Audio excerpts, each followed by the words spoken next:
perps? Kid Copious, back in effect. Purple State Party.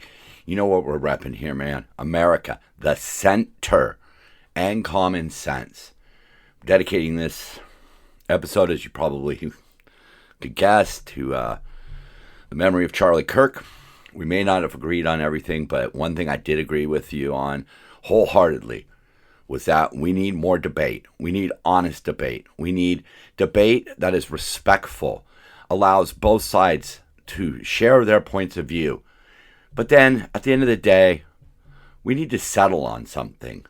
And in listening to Charlie Kirk over the years, one thing I did notice was that a lot of the answers between him and the person debating him was the answer laid in the middle. And that's what's important to me. I'm tired of the right and the left. I'm tired of the red and the blue. I'm tired of a country of 300 million diverse people being represented by two parties with 2 points of view, and neither side being even close to 100% accurate or correct in their approaches to things. We're going to look at some of that today. If nothing else, Charlie Kirk was a young man who had a vision, and he had a work ethic, and he put those things together, and he achieved something. Charlie Kirk achieved the American dream, and whether you love him or hate him, you got to respect the game that he had. He woke up early. He worked hard. He stuck to his values. He tried to be a good person. Like all of us, sometimes he failed. But a lot of times in this life, it's the intent that really matters. Do you intend on making the world a better place? I think Charlie was trying to make the world a better place. I know I'm trying to make the world a better place. And the only way that's going to happen here in America is if we cut down this party of two and make it a party of 3 or 4 or 5, where we get new ideas, fresh ideas, honest ideas. Let's get this rolling. So obviously, I'm going to be talking about Charlie Kirk, but I wanted to start with a couple of headlines that, seemed just relevant to the world around us beyond that sickening assassination. Still has me shook. So, there's a country called Qatar in the Middle East, and they're really rich off of natural gas. And because they have a lot of money to splash around, they've made a lot of friends. And they decided early on that they weren't going to be one-sided. So, they host the leaders of Hamas, and they host U.S. bases, air bases, and things like that. They've allowed people from all sides, all walks of life, into their country. And oddly enough, it's come back to bite them in the ass. In recent months, they were attacked by Iran for hosting the U.S. contingency, and then Israel recently attacked them, sent a missile into a hotel trying to get some of the Hamas members. A lot of people make it out like Netanyahu is trying to stop the peace process. Not to defend him, because I don't really know how I feel about Netanyahu as a leader outside of what's going on.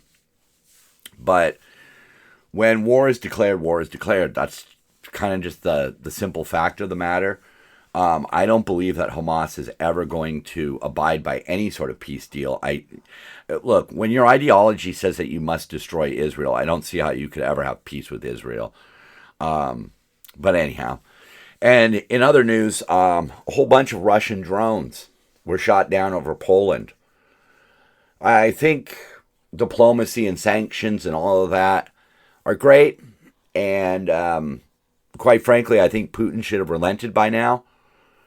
He's not going to. He's made that abundantly clear. And at this point, I think the only thing we can do is a buildup of NATO forces in Poland.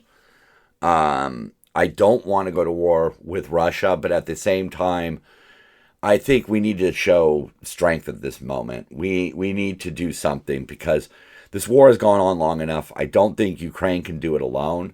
I don't think Ukraine, even with all of our money, can do it alone. I think they've hurt Russia. I think they put Russia on their back heel a couple of times. But I think this is over now. I think it's time to end it. If Putin's not going to be smart enough to relent due to the political pressures of the world and sanctions and things like that. I think it's time to just use a show of force. And we have to be willing to allow American, UN, NATO forces to, put boots on the ground in Ukraine if we have to. If that's what it's going to take to stop this, because we have allowed this to grow to a level that I think is unacceptable. I'm tired of placating Putin. That's not going to happen. It's not going to change anything. Honestly, I think Trump has made his best offers. And, the only thing that's left now is, maybe start pointing some of our guns back at him and say, look, you went into Poland. You changed the rules of war. We're going to respond. But that's just me. I'm no military expert. I'm an armchair quarterback at best. And I admit that. But those are the ideas I'm proposing. Hopefully it doesn't come to that. But I think that's what it's going to be. All right. So, a lot has been made about the rhetoric in America that I think ultimately led to Charlie Kirk's death. Myself, I do believe that there are two parties within the Democrat Party. There's the Democrat and there's the left. I think a lot of it stems from the way the left goes about confronting arguments that they're losing or where they don't have a firm, balanced stance on. And, it occurred to me that if you don't agree with the left, not the Democrats necessarily, but if you don't agree with the left, they label you a fascist. And that seems a little bit backwards.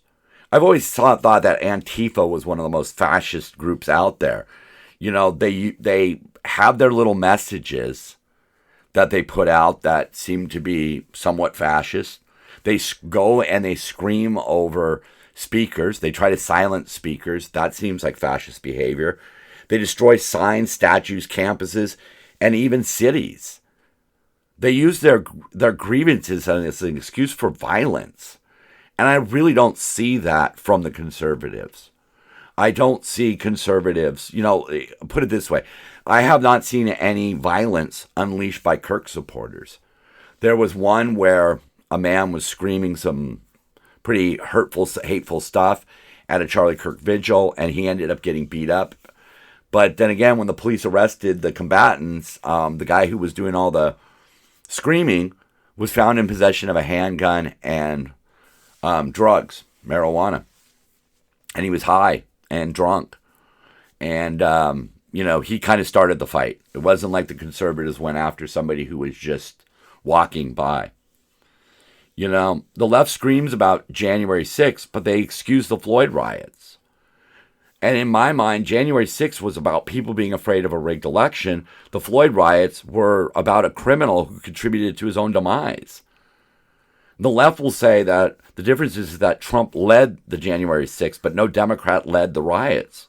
Sure, but you had Maxine Waters screaming at the Chauvin trial about burning this mother down if they didn't get the right results. You had the Vice President Kamala Harris sending money to bail out protesters and urging others to bail out the protesters who were going to do what? Go back and start a chant for peace? Or were they just going to go back and continue the rioting? Right? You had the governor at the time, Walz, not seeming to care that his cities were burning down. So, okay, both were wrong, but a majority of the media only condemned one. And sadly, yes, I'll make the argument for you. Fox News condemned the Floyd riots, but not January 6th. But at the end of the day, January 6th was about something real that affected everybody in America. Maybe they were wrong. Maybe the election was completely legitimate. Okay, cool, whatever. But the shit with Floyd, look, that wasn't legitimate. All right? He contributed to his own death. It sucks. Maybe we need to look at better ways of policing. I don't know. I don't see how you could have changed what happened in the Floyd thing. Going back to the rhetoric that led to Charlie Kirk's death, no matter what this shooter's manifesto reads as, right? No matter where he's coming from, he did say that Charlie Kirk was spreading hate speech, which I disagree with. I can't find any actual words from Charlie Kirk that express hate. I don't see that at all. And the problem we have right now on college campuses and in a large portion of the media, and certainly in the entertainment industry, from actors and actresses and musicians, is the right is labeled as fascist Nazis. But the left actually call themselves socialists and communists. So when somebody like myself says, hey, you're acting like a bunch of communists, they've labeled themselves that. I'm not making up a term. I'm not inflating what they said to the level of they're fascists, they're Nazis, they're socialists, they're communists. No, they label themselves as that. I don't think what Charlie Kirk ever did or said was in any way like a Nazi or a fascist. In fact, he was the opposite of a Nazi. He went to Israel. He observed the Jewish Sabbath, even though he was a Christian. The left excused burning cities for a criminal. They excused anti-Jewish sentiment on college campuses. Were those actions not fascist? Were those actions not acting like a Nazi? That's one of the problems. Let's get to another problem here. So somewhere along the line, and I don't really know how this happened, it seems like a lot of Muslims, maybe because the Democrats elected a couple of them, the squad, I'm looking at you, the Muslims seem to have aligned with the liberals, which really boggles my mind because most Muslim philosophy is more conservative in nature than liberal. I don't look at the Muslim religion and go, wow, that's a progressive religion. But anyhow, a Michigan city by the name of Tararik, whatever. The city of Michigan was allowed to remove LGBTQ flags on public property. And why? Well, because they declared nuclear war on their city. They simply nuked all the signs. So the judge basically ruled, well, you're banning all the signs and all the flags, so banning the LGBT flag, the pride flag, is not singling out the pride people. Right. Okay. So the resolution brought by a city council member, Moham Hassan, okay, that tells you where we're going with this one, says the city will not provide special treatment to any group of people. City council members shared that flying a pride flag could potentially lead to other radical or racist groups asking for their flags to be flown. So they're calling the pride movement radical. Dozens of community members spoke on the resolution during several hours allotted for public comment. One individual opposed the resolution, saying for the city to attempt to equate the pride flag with hate groups, which is a symbol of progress and love, is now a local attack on our community. Right. Of course, the resolution described their city as one of the most diverse cities in the United States. They have a large immigrant presence, and all of the council members are of the Muslim faith. Mayor Amir Ghalib says he wasn't sure if many of the resolution's opponents actually read the documents. He said the resolution wasn't only aimed at banning the display of pride flags, but also flags of other groups. He added he had recently met a person who asked to fly a religious flag, which would not be allowed after the resolution was passed. The mayor went on to say, we're not targeting one group or another. Yeah. They're going to allow U.S. flags, mainly because they have to, and flags that show the city's immigrant heritage. So in other words, you can fly a Muslim flag. Can't fly a Christian flag. Can't fly a pride flag. Why are they in bed with them? They are in bed with them for the same reason the Republicans are in bed with the intolerant far right, for votes. See, this is the plan of purple. Let's let the socialist communists have the Democrat Party.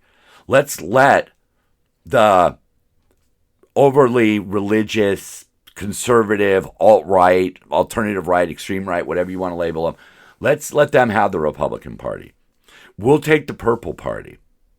We'll pull together and say no to this kind of stupid shit. You can fly a pride flag. You can't fly a Nazi flag. I don't care about the whole First Amendment freedom of expression. Hate is hate. If something stands for hate, if something stands for the destruction of other people, it should not be allowed. And to that argument, I would say that some of the flags that they are going to allow are just that. They represent countries that murder people for the crime of being gay. But the liberals are willing to take their votes. Well, it's a problem on both sides of the fence.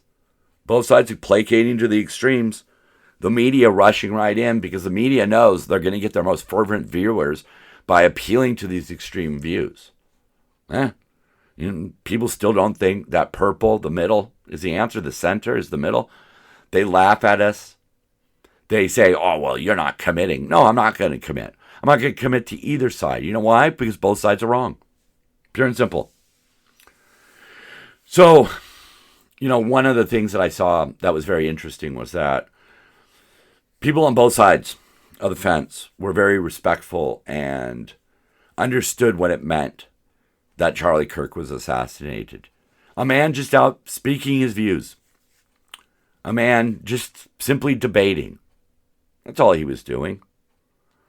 One of the people who got in trouble, though, for kind of wanting to continue with his tribalism was Stephen King.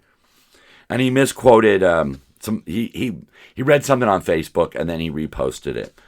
And it was talking about Charlie Kirk mentioning the passage in Leviticus about stoning gay people. Well, it depends on your interpretation of that. We'll more on that lately. But he simply mentioned the passage in response to somebody else mentioning it. And it got me thinking, because that's what debate should do. It should make you think. And sometimes when you listen to a debate, you realize that there's a third answer.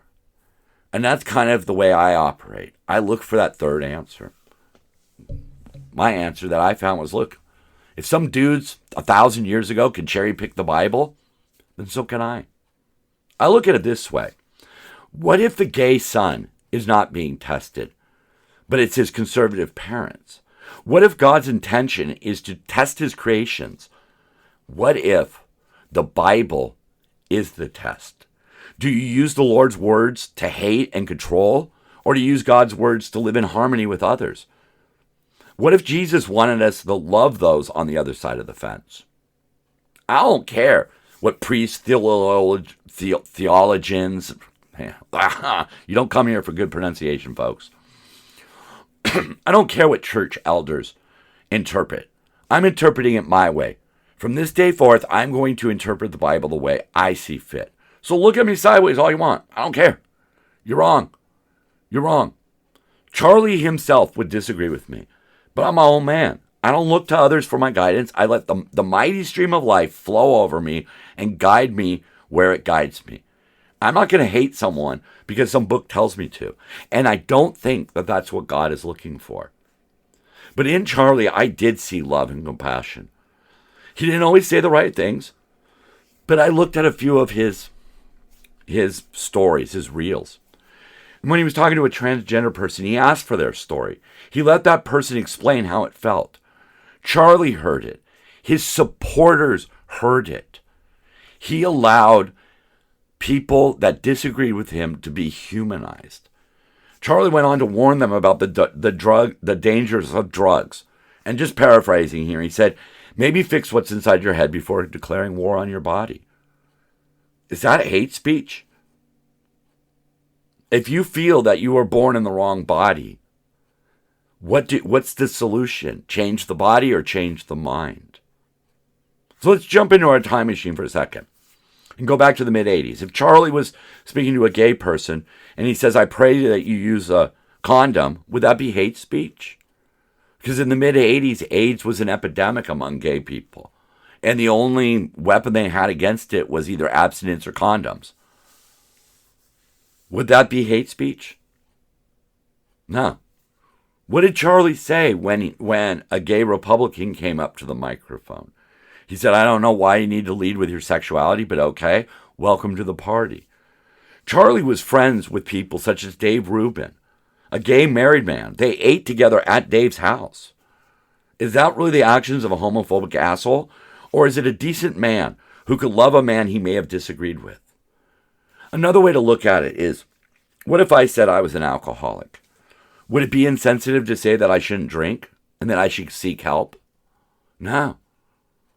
And does being an alcoholic mean that I'm justified in making bad choices or choices that might harm me or choices that might have long-term consequences? No. I love trans people, but I also don't want to see them turned into lifelong patients. I mean, I'm not one who subscribes to the belief that modern medicine solves everything. I think your body is designed to repair itself, and I try to stay away from that kind of stuff. So I'm not a big proponent of trying to like Charlie said, wage war on my body. I would be very hesitant to take pills to try to turn me into a woman. I would be really scared of surgery. I have been recommended surgery for different ailments, and I've turned it down every time. You're not putting me to sleep and cutting me open and try to fix a wonky finger. I'm sorry. I'm just going to learn to live with it. A lot is being made about how each side is ramping up the rhetoric. And I'm trying to find instances where we can sort of figure out where this is coming from. I don't want to say that I'm assigning blame, but I guess in some ways I kind of am. But, to my knowledge, no athlete refused to go to the White House when a Democrat was in. But countless athletes have refused when Trump was in. The left relies on these echo chambers. The right, I think, relies more on the truth. That's the way I tend to look at it. One of the places where I see that the most is when it comes to how to deal with the crime, the homelessness, some of society's ills. I've said this before, so I'm sorry if I'm boring you with it, but, when gay marriage was on the table and it was coming up for vote, I was on the side of no. I wanted marriage to remain man and a woman simply because if I said I was married, boom, that tells you everything you need to know. I didn't really think that they needed to get married. I didn't see what the importance of it was. But I listened to the reasons why yes was important. Things like health insurance. Things like being able to visit them if they're in the hospital. And I realized that my pettiness would not get in the way of somebody else having such important rights. And I voted yes. I like Charlie Revel in the debate. I'm open to ideas and I'm not afraid to change course when I'm wrong. I'm certainly not. I know that because I've changed course in my life. I've changed my positions on things. But, kind of trying to sum it up here, both sides are guilty. But the left has cornered the market on dehumanizing people with the calls of Nazis and Hitlers and fascists and those types of things. I don't see the same sort of destruction of individuals coming from the right, okay? I don't think the right engages in this dehumanization. Now, some people will argue that the right do in some ways, but that's when we're talking about crime and these junkies and things like that. Sometimes people dehumanize themselves. I might be wrong, and I'm not going to approach people of the left as, lesser people because of that. Because I think where it's coming from is college professors, the media, and the politicians. The politicians are doing it to get votes. The media is doing it to get clicks. And the professors are doing it because when they come up with these crazy half-cocked leftist ideals, they're just trying to sell books. So let's move on to other things. Gavin is going to fund the high-speed boondoggle known as the bullet train to the tune of $1 billion a year. They hope that they're going to start completing some track to encourage private investors, to show private investors, look, this will be profitable. It won't. It's a money pit. It's not going to work. If you already look at public transport in California, it's somewhat of a failure. It's for a majority of it is just shuttling homeless people back and forth. It's kind of what it is.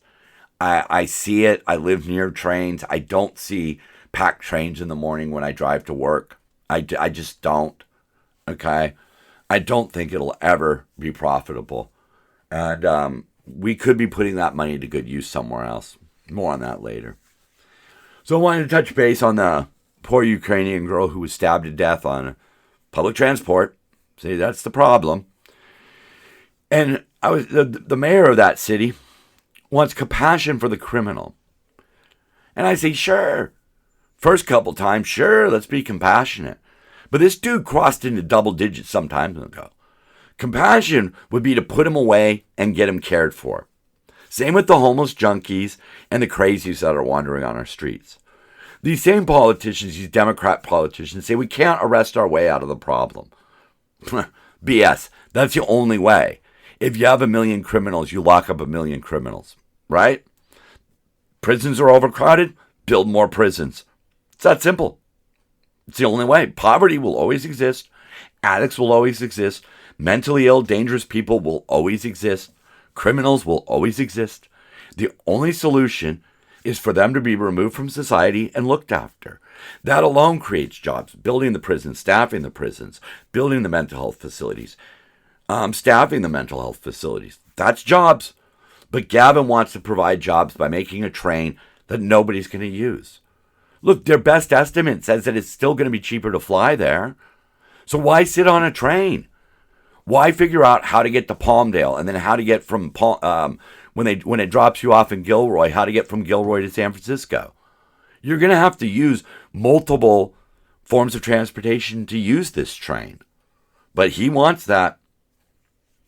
And the Dems, they want the votes from the young people, whose lack of life experience thinks that kindness solves the crime problem.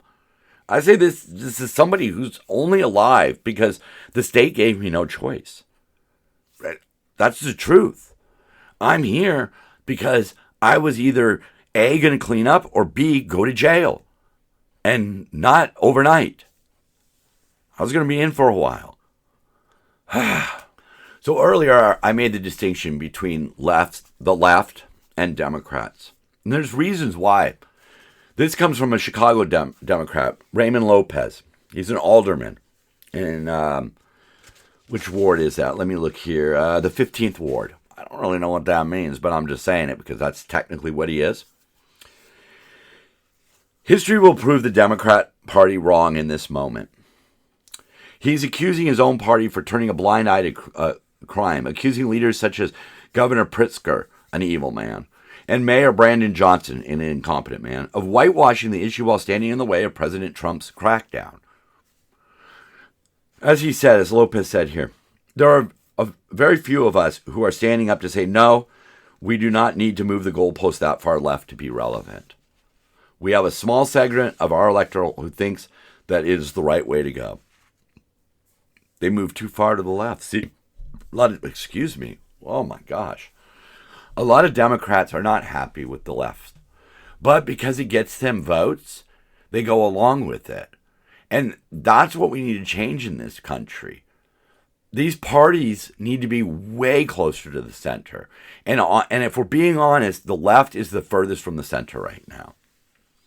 You know, he says right here, he warned, electing left of left leaders like Democrat socialist Mondambi will only lead Democrats further down the wrong path and tarnish their image. Quote, if we want to be of relevance, we need to get back to the center. Yeah.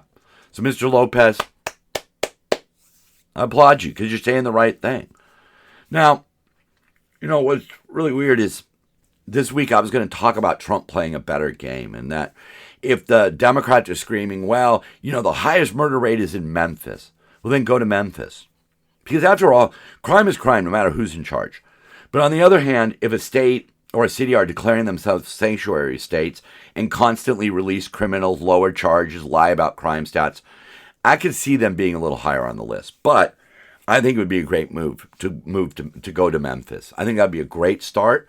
I think we should prioritize the cities that ask for help. Then we should prioritize the cities that are more enabling to criminal elements. And then the third on the list would be cities that have high crime rate despite their best efforts. And their best efforts are not cuckoo banana crazy. Because the answers are in the middle. And like Charlie, I'm trying to represent people who are underserved by the government, ignored by the media, and hopelessly outspent by the big two. Charlie was a big Republican, so that last part doesn't necessarily go out to him. But if you were a college student, a conservative college student in the climate today, you would be an outsider. And people who want to be in the center, people who want to be purple, we are the rebels, we are the resistance. We are the odd men out. Because we're not showing allegiance to one of two parties that have failed us. I have almost the entire media against me. Not personally, because most of the media doesn't even know who the F I am. Fine, whatever. Whether left or right, each side has a stranglehold on the media, creating their own echo chambers. I think Republicans are more likely to want to move out of those echo chambers. But, at least both sides realized that the assassination of Charlie Kirk was ugly. It was gross, and it's a real call to arms to get back to the center. But will it change anything? Probably not, because they're just going to get right back to the clickbaiting, and each side is going to rush to blame the other. It's the media. It's social media. It's the fact that we created a system called the internet that had so much promise, but really all it did was connect idiots with other idiots so that they could sit there and promote their own idiotic behavior. So I blame them all. Really. The left, the right, I think the left and the media deserves the most condemnation. But much like George Floyd, the right shares some of the blame. Yes, they do. Maybe 75-25? I don't know. We could argue that.